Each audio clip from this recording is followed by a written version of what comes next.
Welcome back, everybody. It's Zach here, bringing you guys another fantasy football video. It's week 5 here. We're through a quarter of the NFL season, basically, and in this one, I'll be going over my top waiver wire ads for week 5. A pretty good week here. We had a decent amount of turnover here. There's obviously it gets difficult, especially as we get deeper into the season, to find like high quality waiver wire ads. But I think here in week 5, we actually have some pretty solid options. A couple guys we've talked about before that I just need to keep talking about to hopefully get their roster percentage up higher, but.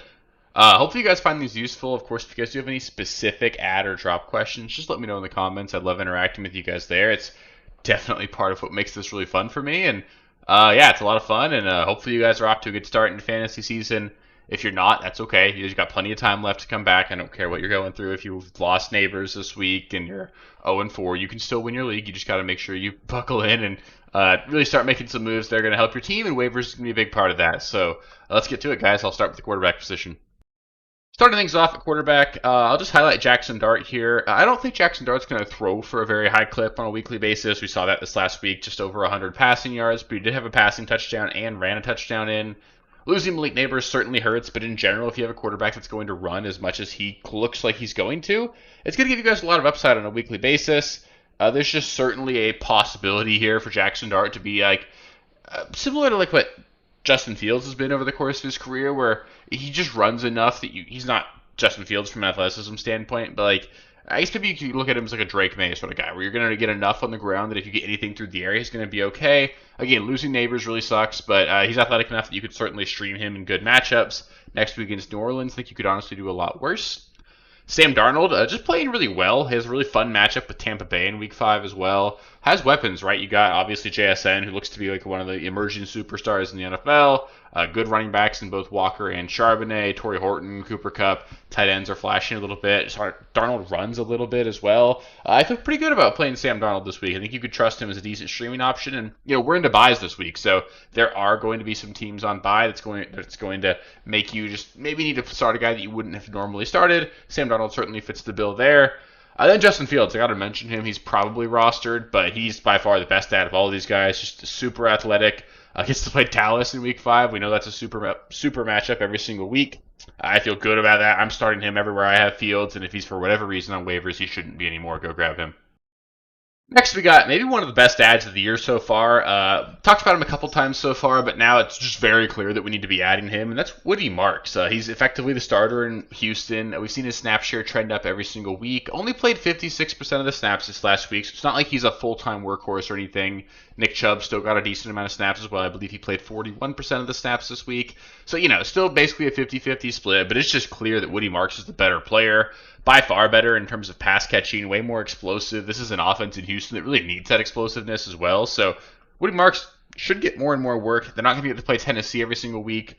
But maybe the offense turns the corner. There's more upside there. Got a report as well that Joe Mixon is nowhere near returning and that he may be ready to return at some point this season. To me, that just means that you're going to get a lot of production out of Woody Marks this year. He's like a low-end running back, too, for me the rest of the way. Definitely a guy that's worth rostering for sure, and if he's still out there, he's definitely worth a significant amount of fab. Kendra Miller would be the next ad for me.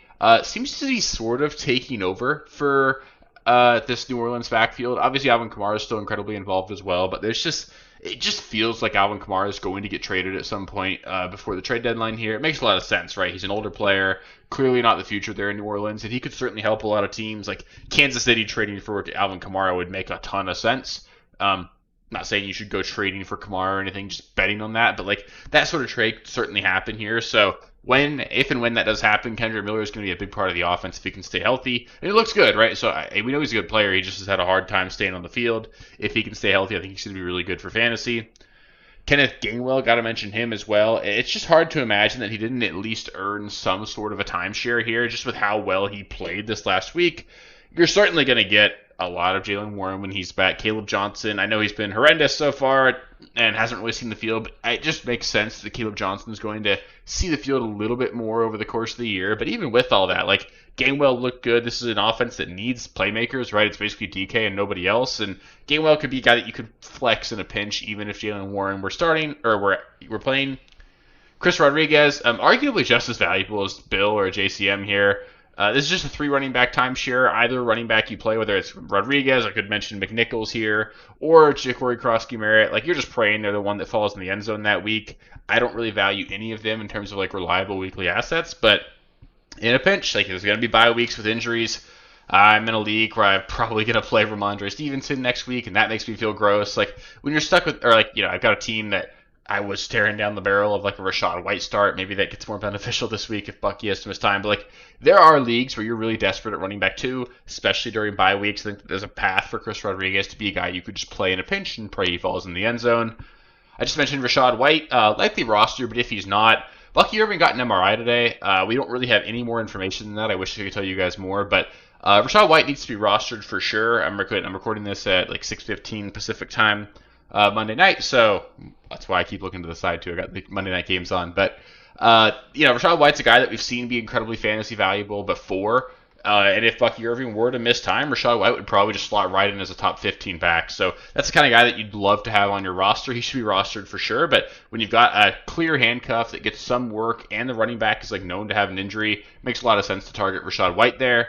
And then just all the other handcuffs, right? You've got like Tyler Algier, Zach Charbonnet, like Rico Dowdle, like just those kinds of players. They all need to be rostered, especially when you get later on in the week. You're looking at like you throw a guy on your IR, you've got a free roster spot. It just makes a lot of sense to target those kinds of guys because if you have that guy and the starter goes down, then the next week you just beat the waiver wire, right? Like Kendre Miller, he's a handcuff sort of right now. If you have him on your roster and Alvin Kamara gets traded on Thursday, then you just beat the waiver wire like crazy. Or Kenneth Gainwell, if you had him on your roster, you got yourself a really solid asset because the starter missed time. Every single year you get to the fantasy playoffs, and even during the course of the regular season, there are these just kind of no-name running backs that come in and end up giving you guys a lot of value.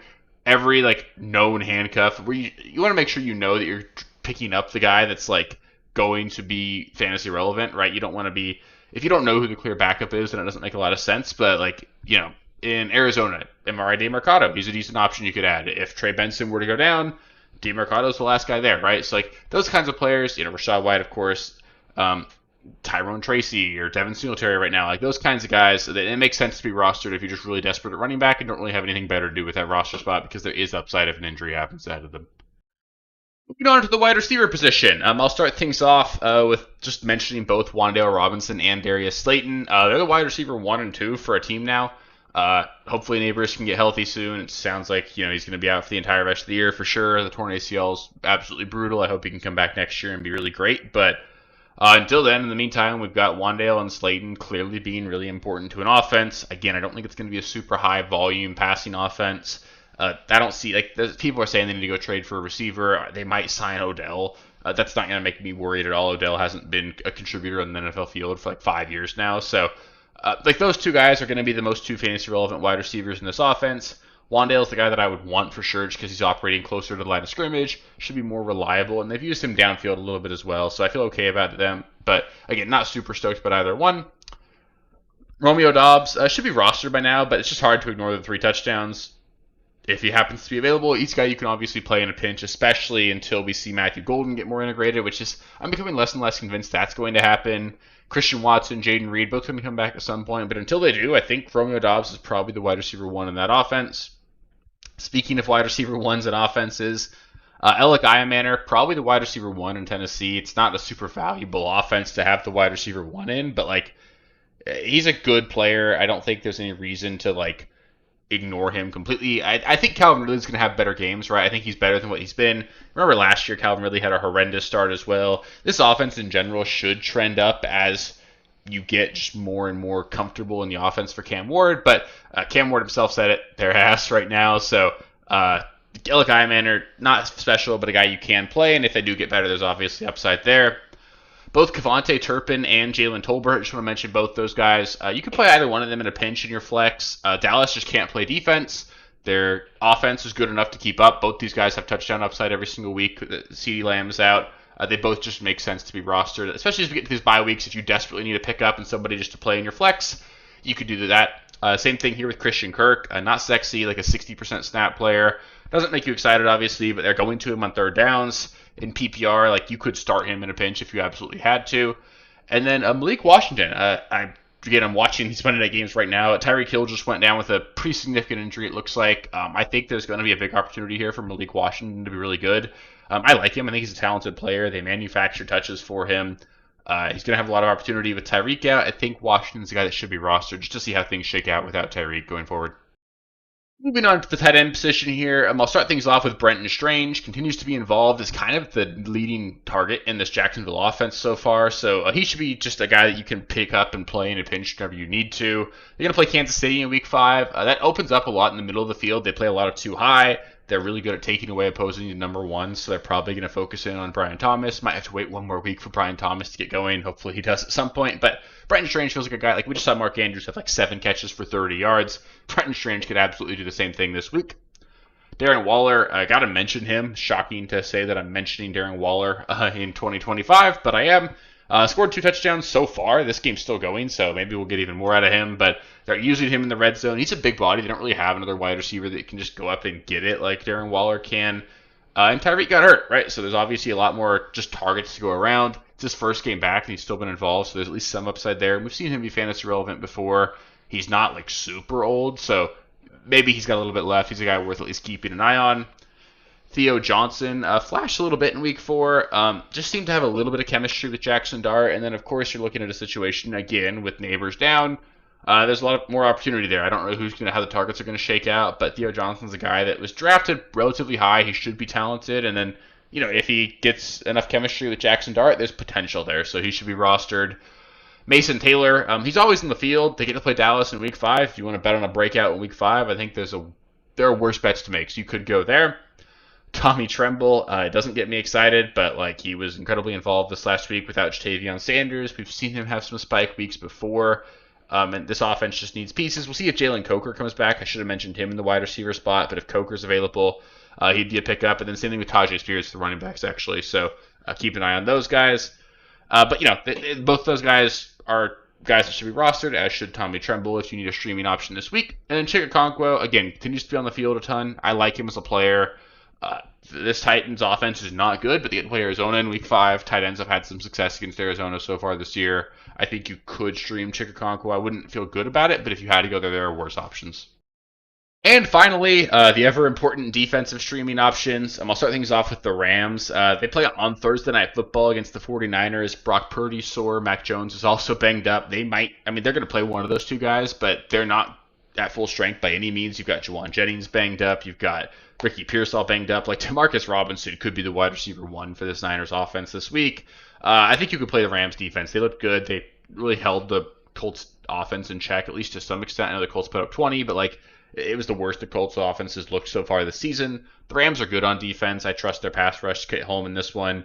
And Thursday Night Football games, normally kind of lower scoring. It's just I feel okay about playing the Rams this week. The Vikings, probably roster, but if they're not, they play the Browns, target them for sure. And also the same thing with the Browns. I didn't put them there, but if you want to pick up and play the Browns defense, probably available because they played the Lions this last week. The Vikings don't really scare me right now. The Giants looked a lot better on defense this last week. Certainly part of a big reason why the Giants were able to pull out a win against the Chargers. They had 2 turnovers, really short field opportunities to the Giants offense. Could have easily had 2 defensive scores. They just got a couple more yards on those. So it's easy for them to repeat that potentially against the Saints offense. I know the Saints looked better this last week, but I still feel like we can target them for sure. The Giants probably going to be 2-3 after this week, so that's an option for sure. The Cardinals play the Titans. Like I said earlier, even Cam Ward came out and said the Titans are ass. They are ass right now. We can target the Titans offense for sure. Then the Bills. They play the Patriots this week. The Bills are probably rostered, especially after a week where they got to play the Saints. But if they're not, the Patriots don't scare me, and the Bills are a good defense, so I feel good about that one there. So that'll do it for the waiver wire in Week 5. Up next, I'll be going over trade targets, so I will touch on players that I'd be looking to trade for, and then another video where I'd be touching on players that I think you should be looking to sell high on. Stay tuned for those 2 videos this week, and then I'll also put out my starts and sit videos. That'll be another 2 videos. I'll go through the first 8 games in one video, and the second 8 games in another video. Just go over every single game this week, get you guys all set, and get your rosters all locked and loaded for some Week 5 wins. So if you want to make sure you guys don't miss any of that, make sure you guys are subscribed to the channel. Just 5 videos every single week. That way you guys can just make sure you don't miss any of it. Click the bells to get notifications when new videos come out. As always, if you guys have any specific questions or comments, let me know in the comments below. I love interacting with you guys there. It's just part of what makes this a lot of fun for me. And then, as always, if you made it this far in the video, you can just do me a huge favor, give it a thumbs up. It helps me out quite a bit, and just helps me know that you guys are liking the content and all that. So yeah, I appreciate you guys, and good luck on waivers, and then I'll catch you guys in the next one. Peace, guys. Thank you guys for watching. If you haven't already, please be sure to subscribe to the channel, like the video, check out these other videos here if you haven't.